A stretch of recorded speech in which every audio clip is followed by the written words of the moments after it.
Centralised को अगर आसान भाषा में समझना है तो सेंट्रलाइज्ड क्या है, जो हम करेंसी यूज कर रहे हैं। जी हाँ, INR हमारा सेंट्रलाइज्ड है। जी हाँ, कौन ऐसी अथॉरिटी है जो इसे सेंट्रलाइज्ड करके रखती है, वो है RBI।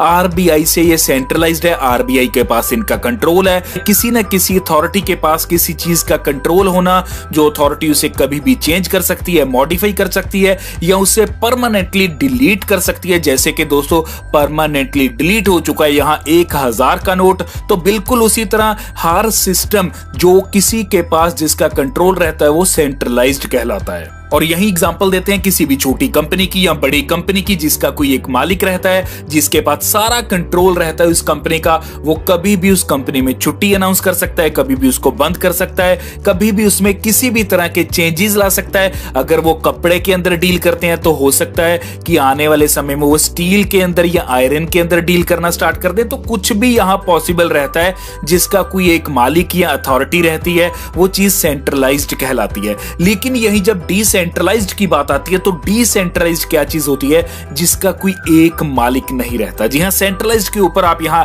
एक बड़ा सा हाउस देख रहे हैं, जहां से ये पूरा हब है, जहां ये पूरा सिस्टम, पूरी फैक्ट्री या पूरा एक ये सिस्टम पूरा यहां से ऑपरेट हो रहा है। लेकिन डिसेंट्रलाइज्ड क्या है, यहां राइट साइड के ऊपर आप देख सकते हैं कि बहुत से यहां सब ब्रांचेस हैं। जी हां, बोल सकते हैं कि यूजर्स हैं, ये हर यूजर के पास कंट्रोल रहता है। डिसेंट्रलाइज्ड उसी को बोलते हैं। और डिसेंट्रलाइज्ड में चाहकर भी कोई एक आदमी अपनी नहीं चला सकता। जी हां, अगर एक आदमी कोई चाह रहा है इस सिस्टम को बंद करना, तो उसके चाहने या ना चाहने से यह सिस्टम बंद नहीं होगा।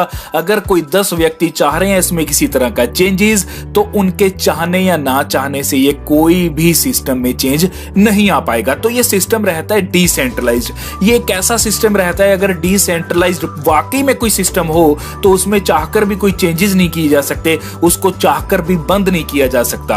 और यहां सेफ्टी बहुत तरह की रहती है। जी हां, अगर सेंट्रलाइज्ड की बात की जाए तो यहां जो एडमिन रहता है, कोई अथॉरिटी रहती है या कोई एक पर्सन रहता है, अगर उसकी नीयत में खोट आ गई तो वो पैसा लेकर भाग भी सकता है। लेकिन डिसेंट्रलाइज्ड कंसेप्ट्स में ऐसा नहीं होता। कोई भी यहां आपका पैसा लेकर नहीं भाग सकता, क्योंकि किसी एक आदमी के पास तो उसका कंट्रोल बिल्कुल भी नहीं रहता। हर आदमी के पास ये कंट्रोल्स रहते हैं। तो यहां कोई भी आदमी अपने चाहने या ना चाहने से कोई भी सिस्टम में चेंजेस नहीं कर सकता। तो इस प्रकार से ना ही इसको हैक किया जा सकता है। यही एक कारण है दोस्तों, ये कभी हैक नहीं किया जा सकता। और इसी के साथ दोस्तों ट्रांसपेरेंसी भी बढ़ जाती है और लायबिलिटी भी बढ़ जाती है। और यही अगर आगे कुछ पॉइंट्स के अंदर बताना हो तो सेंट्रलाइज्ड में फंड्स कंट्रोल करती है एक्सचेंज, और यही डिसेंट्रलाइज्ड में फंड्स कंट्रोल करता है यूजर। और यही सेंट्रलाइज्ड नॉट एनोनिमस रहता है और डिसेंट्रलाइज्ड एनोनिमस रहता है। इसी के साथ सेंट्रलाइज्ड को हैक भी किया जा सकता है, डिसेंट्रलाइज्ड को हैक नहीं किया जा सकता।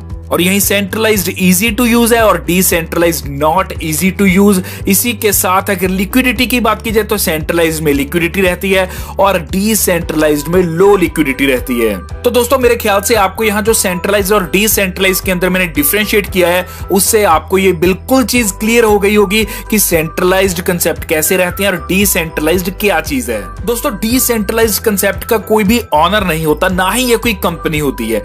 और ये आपको क्लियर करना चाहता हूं कि ब्लॉकचेन के ऊपर एग्जिस्ट करती है। जिन लोगों को ब्लॉकचेन के बारे में नहीं पता, आगे उनको ब्लॉकचेन